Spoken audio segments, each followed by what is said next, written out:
The river was not supposed to be hers. That was what everyone said. It marked the edge of the camp, the edge of safety, the edge of what an 8-year-old girl was allowed to touch. Beyond the tall grasses lay the unknown, the whisper of the forest, the sound of wild creatures, and the shadow of people her family called enemies. But she had never been the kind of child who stayed where she was told. That morning, while the grown-ups were busy mending harnesses and arguing over supplies, she slipped away. Her small boots padded softly against the earth, and the hum of insects mixed with the faraway cry of a hawk. She followed the shimmer of sunlight glancing off water until the camp noises were lost behind her. When she reached the river, she forgot every warning she'd ever heard. The sight was too beautiful. The water sparkled like glass, running fast and clear over smooth stones. She crouched low, brushing her fingers across the surface, marveling at the cold rush that kissed her skin. It happened in a moment. A slip, a rock too slick for her small shoes. Her gasp was swallowed by the current as she tumbled forward. The river pulled her under like a greedy hand, dragging her body downstream. Her arms flailed, her lungs burned, and for the first time in her short life, she felt the sharp edge of fear. Then hands. Stronger than her father's, steadier than her brother's. A grip seized her arm and hauled her upward. She coughed, sputtering water as the world came back into focus. A boy stood over her, not a boy like the one she knew. His hair was long, black as midnight, tied back with leather. His skin was the color of sun-baked earth, his eyes sharp and dark, watching her with a wary expression. He was older, perhaps 12, maybe 13, but there was something in his stance, something in the way he moved, that felt older still. She stared at him in awe. He had pulled her from the river without hesitation, yet he said nothing. His gaze darted toward the forest as if he expected danger to arrive at any moment. His chest rose and fell quickly, but his hands never trembled. "Thank you," she whispered. Though she doubted he understood, for a long moment, they simply looked at each other, the settler's daughter with dripping braids and scraped knees, and the Apache youth with a hunter's strength in his lean frame. She knew she ought to be afraid. The stories told in camp painted boys like him as threats, raiders, shadows that lurked at the edge of firelight. But none of those stories matched the boy before her. He had saved her life. Her small heart beat wildly with a courage she didn't quite understand. She stepped forward, her little hands reaching out. He stiffened, but he did not pull away. Instead, he watched her curiously, as though she were some strange bird that had landed too close. Then, before she could second-guess herself, she leaned up on her toes and pressed a quick, innocent kiss to his cheek. It startled him. His eyes widened, and for the first time, she saw him look less like a warrior and more like the boy he still was. "When I'm grown," she said breathlessly, her voice trembling with the weight of her own boldness, "I'll come back here. You'll know me again." He blinked, silent, as if her words were a riddle he could not solve. The river roared between them, carrying away the sound of her promise. She did not wait for his reply. With a sudden burst of shyness, she turned and ran back toward camp, her wet dress clinging to her legs. She dared not look over her shoulder, afraid that if she did, the moment might vanish like mist over the water. But he watched her go. The boy stood by the riverbank, his cheek still warm where her lips had touched it. He did not understand why the settler child had spoken such words, but something about her defiance lingered in his mind. The river carried many secrets, but now it carried a new one, a promise spoken by a little girl with river water. In her hair and fire and her voice. It was a promise that would not be forgotten. 10 years is a long time to keep a secret. She had been only 8 when she made her promise by the river, yet somehow that single moment refused to fade. It clung to her like a shadow softer than memory, brighter than a dream. As she grew, the others around her forgot such childish things. Her brothers grew taller and stronger, trained in the duties of men. Her sisters learned the proper ways of women cooking, sewing, keeping their voices quiet when the elders spoke. And her. She carried the river inside her dot at night. When the prairie winds rattled the canvas walls of her family's tent, she would close her eyes and remember the feeling of water dragging her under, the sudden grip of hands pulling her free. She remembered his face most of all, the sharp lines of his cheekbones, the serious eyes. The way he looked at her as though he wasn't sure she was real. The kiss she gave him had been quick, reckless, the sort of thing a child does without thinking. But the vow? That was different. When I'm grown, I'll come back here. You'll know me again. At 8, she hadn't understood what such words meant. At 18, she did. The frontier had changed in those years. Where once there were whispers of peace, there were now warnings of raids. Men carried rifles close, women whispered fearful prayers, and children were told never to wander beyond the edges of camp. The Apaches were spoken of not as neighbors, but as enemies wild, merciless, untamed. Her father's voice would harden when he spoke of them. Her mother's lips would tighten in disapproval at the very mention of their name, and yet, in her heart, she could not reconcile those harsh stories with the memory of the boy who had told her from the river. He hadn't looked merciless. He hadn't acted cruel. He had saved her in secret. She began to sketch his face in the margins of her journals, though time had blurred the details. She imagined what he might look like grown, his shoulders broader, his eyes sharper, his voice deeper. She wondered if he ever thought of her at all, or if, to him, she had been nothing more than a foolish child who stumbled too close to danger. Still, the promise burned. It wasn't just about him anymore. It was about the girl she had been, the girl who dared to make a vow across the border of two worlds. Every year that passed, she felt that little girl's voice urging her not to forget, not to surrender, not to let the river keep its secret alone. She knew her parents would never understand. They spoke of marriage now, of suitors and security, of the kind of life that was expected of a young woman her age. But when they talked of futures, all she could see was the river's glint in the sunlight. All she could hear was the roar of water and the whisper of a promise. Sometimes, she would walk alone to the edges of camp, staring out at the line where the land rolled into wilderness. Her heart would ache with the pull of it. The river was out there, waiting, and perhaps, just perhaps so was he. The memory was like a thread woven into her spirit. She could not cut it away, no matter how hard she tried. Other girls dreamed of dances and dresses. She dreamed of a boy with dark eyes who had once held her above the water's current. Her promise had been a child's vow, but it had grown with her, deepening into something sharper, heavier, impossible to ignore. 10 years had passed. She was no longer a child, and the river was calling her back. The morning she chose to leave, the camp was still sleeping. A pale haze of dawn stretched across the prairie, the sky painted in streaks of lavender and gold. Her family's wagon stood quiet, wheels resting in the dirt like tired bones. Somewhere, a dog barked once, then settled again. She had packed nothing, no bag, no food, no keepsakes. To bring those things would have been to admit what she was doing.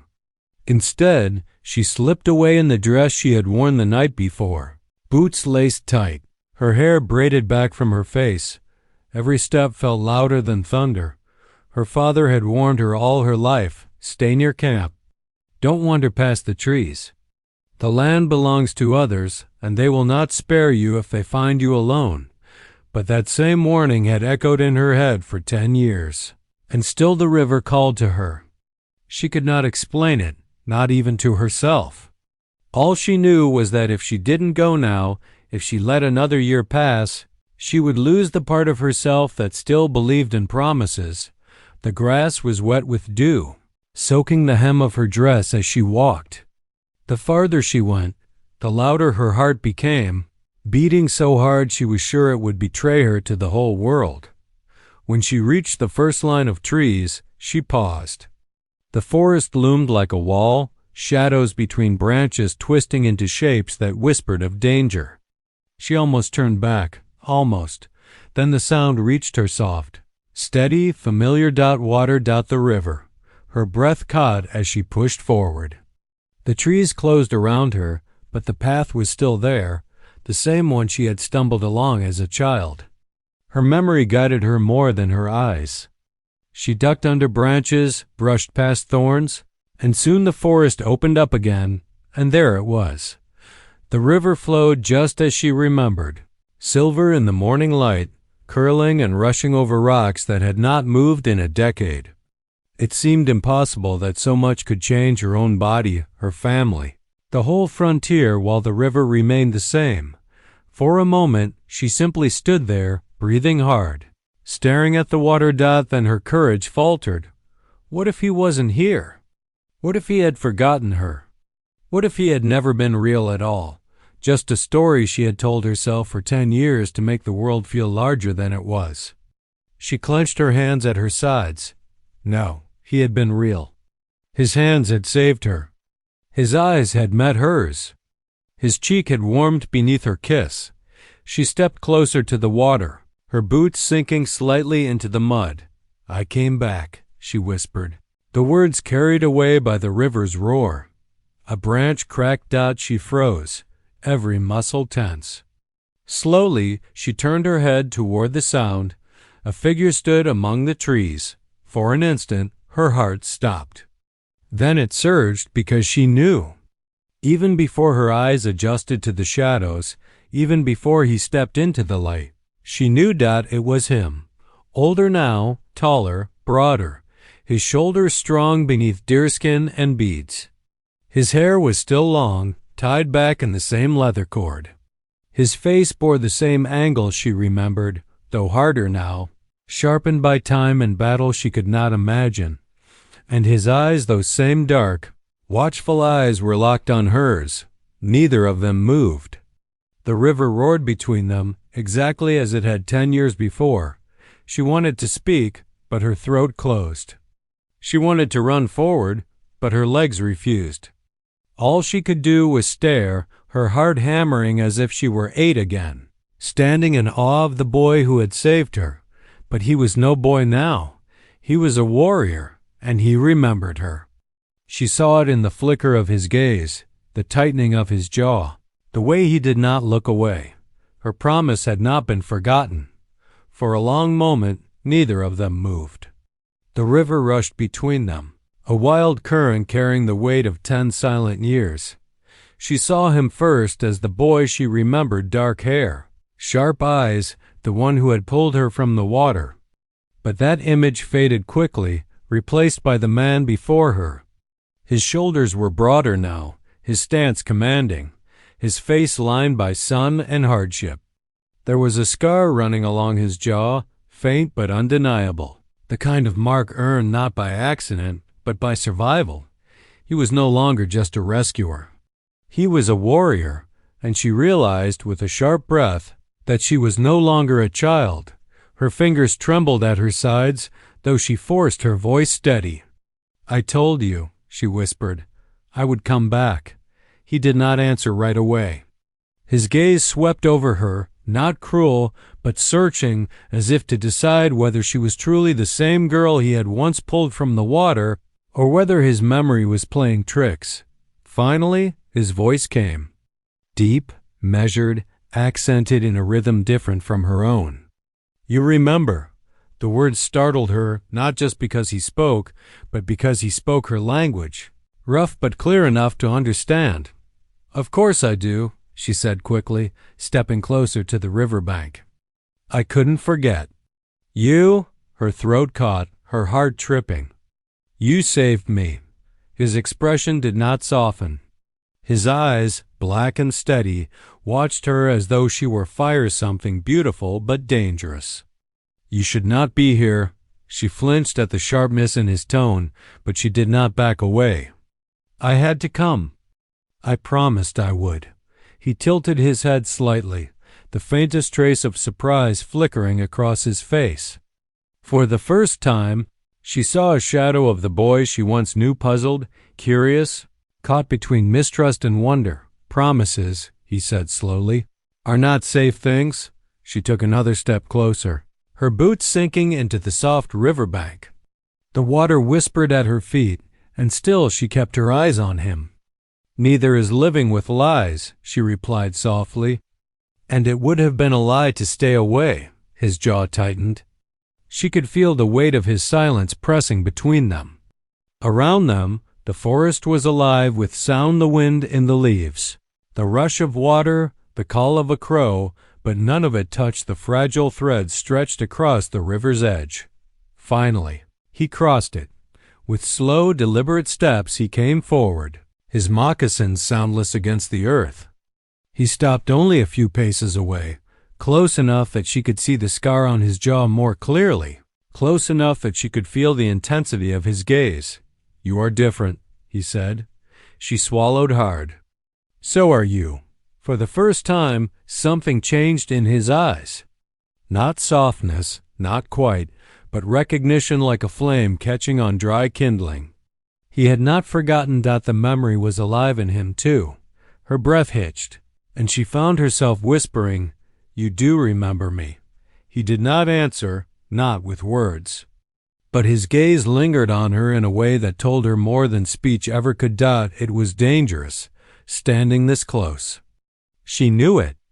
If her father knew where she was, if his people knew who she was, they would both be accused of betrayal. But in that moment, none of it mattered.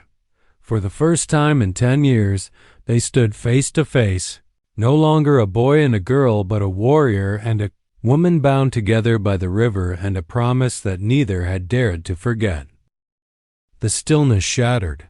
A hawk screeched overhead, its cry sharp and distant, yet it carried a weight that made them both tense. The warrior's hand twitched toward the knife at his side, an instinct carved deep by years of vigilance. "You should go," he said again, more firmly this time. "If my people find you here—" His voice trailed off, but the meaning was clear. She shook her head, her braids slipping over her shoulder. "If I leave now, then my promise was for nothing.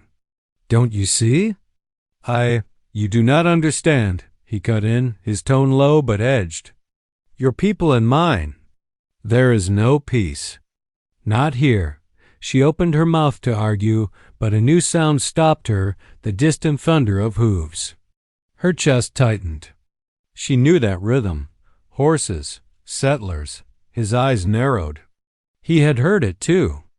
In a flash, his posture shifted, no longer only wary but guarded. "Ready. They are looking for you," he said grimly. Her stomach twisted. Of course they were. Her father would have noticed her absence by now, and if he had sent men to search, they would come armed. "They always came armed. They can't find me here," she whispered. "No," he agreed, his voice flat. "They cannot." For a heartbeat, she thought he meant to help her hide. But then his expression hardened again, and she understood. If his people saw her with him, they would think him a traitor. If her people saw him with her, they would shoot before asking questions. Two worlds, colliding at the edge of the river. She took a trembling breath. "It isn't fair. You saved me once, and now the very thing that brought us together is the thing that could destroy us. Fair?" His lips pressed into a thin line. "There is no fair between your people and mine. Only survival." The thunder of hooves grew closer. Panic clawed at her chest. If she ran back, she would be caught. If she stayed, she would put him in danger, but her feet refused to move. "I came back," she said, her voice breaking. "I kept my word. Doesn't that mean something?" His gaze softened just barely, a flicker that lasted no longer than a breath. "It means everything," he said quietly. Then his eyes shifted toward the forest, sharp again. But not here. Not now. The hoofbeats were nearly upon them. She could hear shouts now, voices she knew her father's men. Before she could decide what to do, His hand closed gently but firmly around her wrist. The warmth of his touch sent a jolt through her, though the grip itself was steady, commanding. "Come," he said. He pulled her away from the riverbank into the trees where shadows swallowed them whole. They moved quickly, soundlessly, his stride sure-footed even across the uneven ground. Branches whipped at her arms, roots caught at her boots, but she did not stumble while he guided her. Finally, he stopped in a clearing, hidden from the path. He let her go, though his eyes never left hers. "You cannot return here?" he said, his voice low but fierce. "Not while there is war between us." Her throat tightened. "And if I do?" He hesitated, his jaw flexing. Then, quietly, as if the words themselves were dangerous, "Then we are both already lost." For the first time, she felt the full weight of what stood between them, not just rivers and promises, but entire worlds, entire histories written in blood and mistrust. The hoofbeats thundered past in the distance, the settlers calling her name. She knew she should answer. She knew she should turn back, but she couldn't, not yet. Not while his eyes held hers across the silence of the forest. Two worlds collided that morning, not with weapons, not with war cries, but with a single glance between a settler's daughter and an Apache warrior, bound by a promise neither of them could forget. The days that followed were a blur of fear and whispers. She had returned to camp before her father's men found her, slipping back just in time to avoid their suspicion. At least, that was what she hoped. Her father's gaze lingered on her longer than usual, his brows drawn tight, as though he could sense a secret clinging to her like smoke. But he said nothing. Not yet. That silence was worse than anger. At night, she lay awake in her bedroll, listening to the campfire's crackle, to her brother's snores, to the restless shifting of the horses.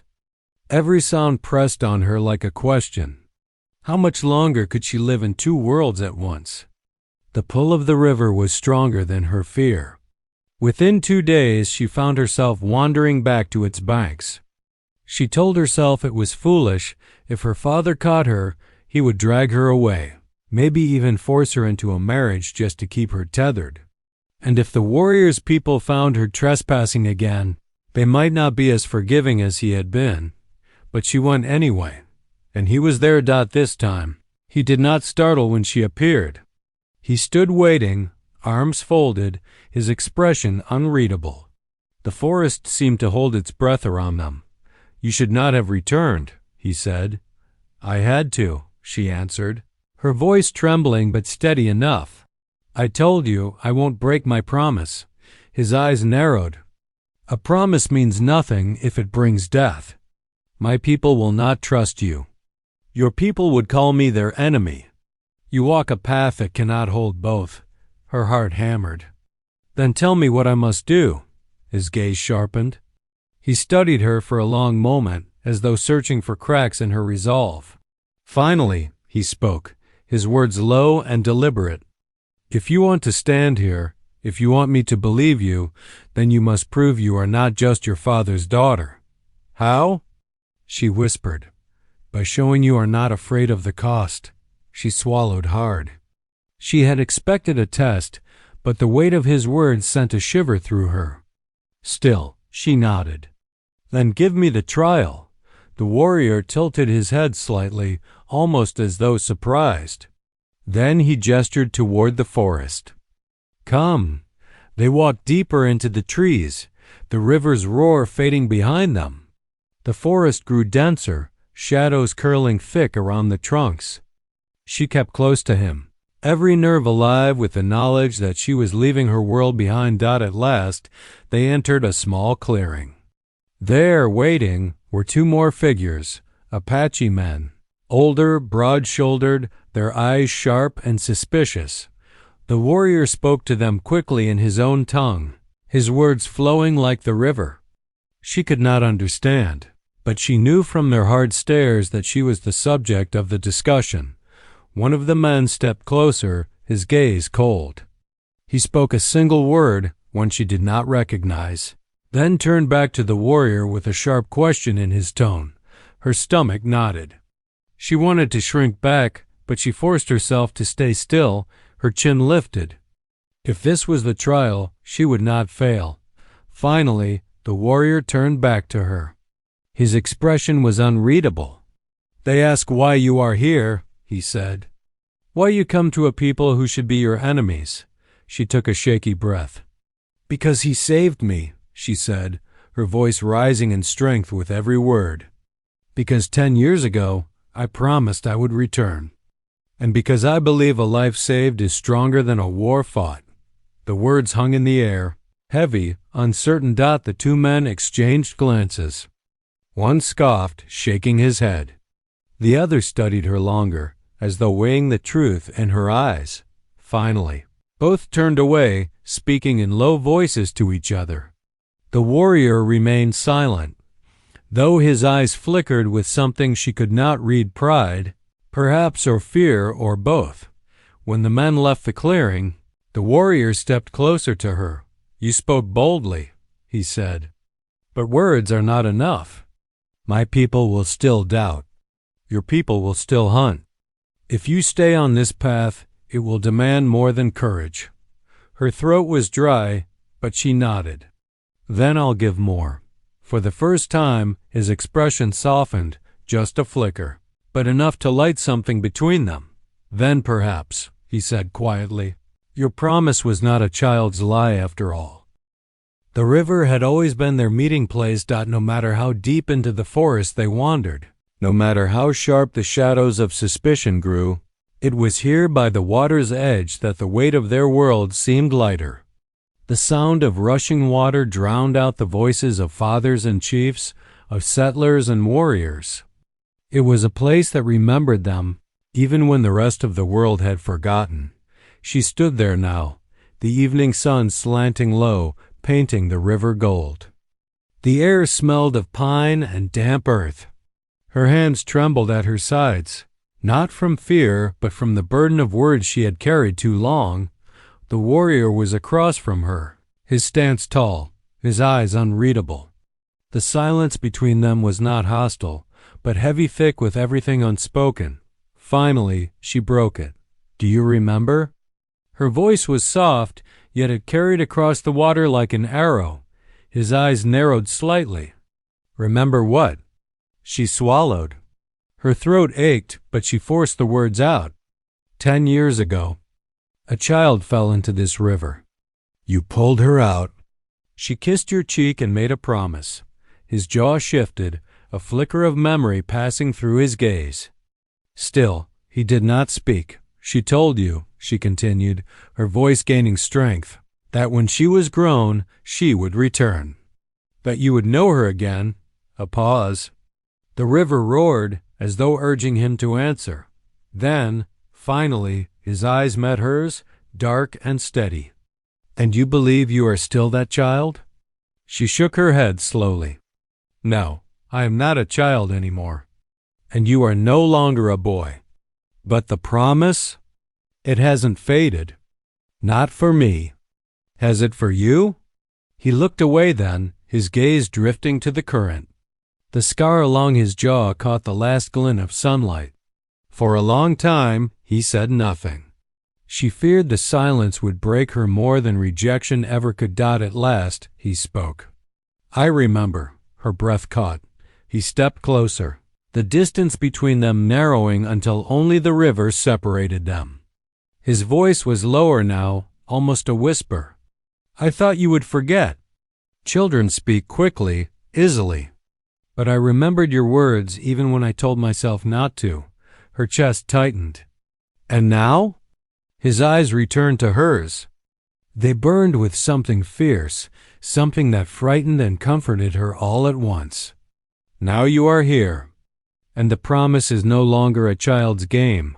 She wanted to move to him, to close the river's distance, but the weight of their two worlds pressed down on her shoulders. Instead, she held her ground, letting her words bridge the space. "Then let it be more," she said. "Let it be the truth we choose, no matter what anyone else says." He studied her. his expression torn between longing and caution. For years he had carried the burden of war, of duty, of loyalty to his people. She could see it in the lines of his face, in the scars on his skin. To let her in would be dangerous, perhaps even deadly, but in his eyes she saw something else, to a flicker of hope, fragile but real. He crossed the last step to the riverbank. The water lapped at his boots as he reached out his hand. "Then keep your promise," he said. Her heart leapt. Without hesitation, she stepped forward, her fingers slipping into his. His grip was strong, grounding, real.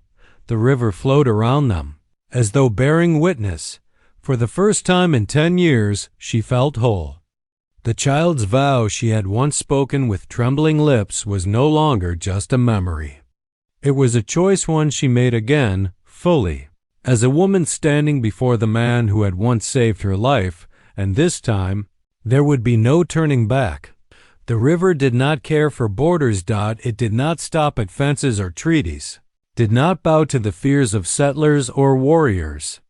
It ran as it always had, restless, untamed, carrying secrets as easily as it carried leaves downstream. And now it carried theirs.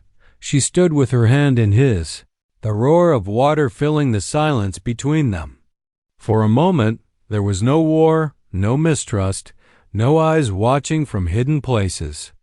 There was only the river, and the two of them bound by a promise spoken long ago. But reality pressed at the edges of that moment. "You know," he said quietly, his thumb brushing against her knuckles, "this cannot last. Not here. Not while our people look at each other through sights of rifles and blades of knives." Her chest tightened. She knew he was right. Already, she could imagine her father's fury if he learned the truth. She could picture his people's suspicion, the whispers that one of their warriors had allowed a settler girl too close, and yet she held his hand tighter. "Then let them look," she whispered. "We are not lies. We are not shadows. What happened here is real. They can't take that from us." His eyes softened, still sharp, still wary, but lit by something he had tried too long to bury. "You speak as though courage will keep us safe. Maybe it won't," she admitted. "But silence won't either.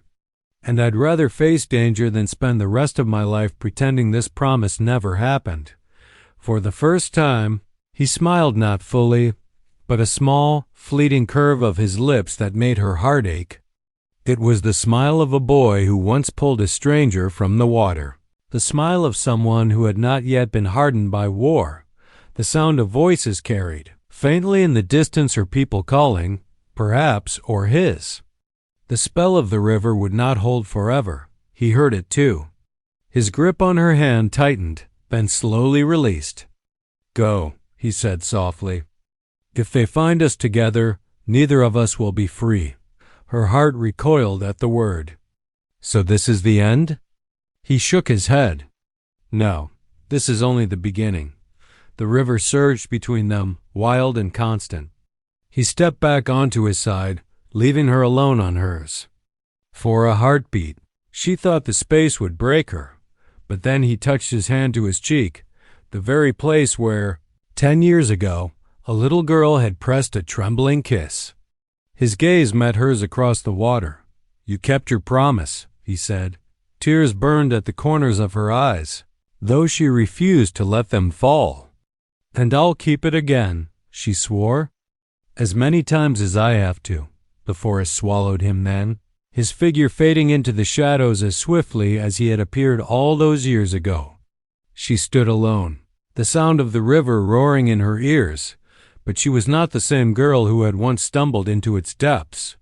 She was not even the same woman who had slipped away from camp at dawn. She had walked into danger, faced the eyes of strangers, spoken her truth, and the river had carried it. Her father's men would not understand. His people would not forgive. The world around them was too divided, too scarred. And yet, in her chest, the promise burned brighter than ever. She turned from the river, her step steady, her heart unshaken. Somewhere beyond the trees, the warrior walked his path, and she walked hers. They would not always meet at the same place in the same hour, but the river flowed between them, a living bond, a reminder that one moment of courage could defy two worlds. The river remembered Dot, and so would they.